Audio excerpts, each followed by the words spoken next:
C'est pas dire que je m'attendais pas, mais c'est toujours émouvant quoi, quand on vous sollicite comme ça. J'ai débuté à la cantine, après j'ai pas travaillé, ensuite j'ai débuté à la crèche municipale Marie-Régna à Montbazin. C'est où j'ai débuté avec une directrice Madame Adima Marie-Thérèse, que j'ai eu une bonne formation, suivie de Madame Ratel aussi. Et quand ils ont fait la fermeture de la crèche à Montbazin, on nous a transféré à Rivière-des-Pères.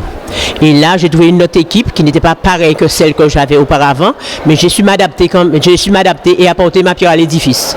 Je n'ai rien à regretter, j'ai laissé des traces derrière, je leur ai montré ce que j'avais appris à Montbazin et ça les a servis.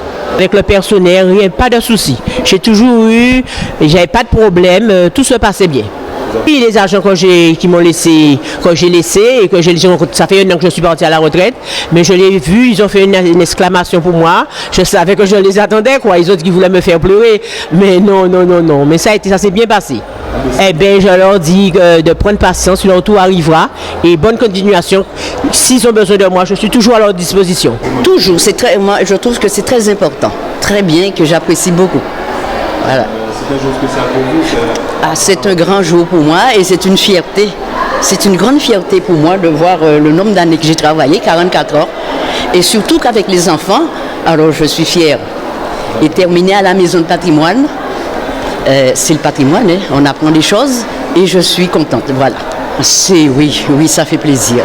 Et que nous sommes là parce que voir la retraite, c'est pas donné à tout le monde. Et je pense à ceux qui n'ont pas pu avoir leur retraite.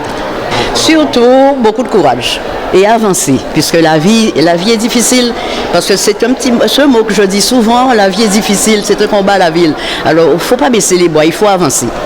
Et ça va bien se passer. Non, il n'y a pas de secret. Je suis une personne très engagée, surtout pour mes petits-enfants.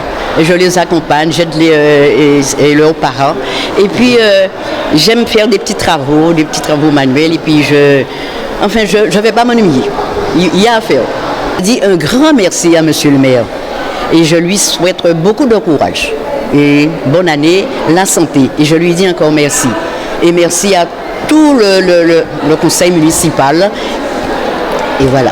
Oui, c'est un moment important, c'est un moment incontournable dans la vie d'une municipalité, et ça, singulièrement celle de Basse-Terre, c'est celle de souhaiter les vœux. L'équipe municipale et le maire ont souhaité aujourd'hui les vœux de bonne année pour tout le personnel, tous les agents municipaux pour 2023 de la ville de Basse-Terre, la santé, la réussite dans leurs projets. Je crois que c'est un moment de convivialité, de retrouvailles qui est très important. Nous avons profité aussi pour souhaiter également la bonne année aux 23 retraités, aux 23 agents qui ont pris leur retraite en cette année 2022 et aux 3 nouveaux agents qui en 2022 nous ont rejoints. Ce moment important, vous avez des agents, vous vous rendez compte qui certains ont passé 47 ans de leur vie ici à la ville de Basse-Terre, et au moment où cette retraite arrive, il faut marquer le coup. Ça a été un moment de convivialité, de partage important. Nous faisons un métier qui n'est pas facile, celui d'être à la disposition des administrés. Et pour conclure, ce que j'ai dit qui me semble le plus important, Basse-Terre a un potentiel extraordinaire. Et parmi ce potentiel, bien sûr, il y a le patrimoine, il y a la richesse économique, il y a tout ça, mais parmi un des patrimoines très importants et puis un potentiel extraordinaire que nous avons à Basse-Terre, c'est son conseil municipal et c'est surtout les agents de la ville de Basse-Terre. C'est avec eux que nous arriverons ensemble à faire Basse-Terre aller de l'avant. Oui, nous l'avons dit, après ça fait un peu redite, mais nous avons à la fois commencé à singulièrement assainir la situation financière de la ville.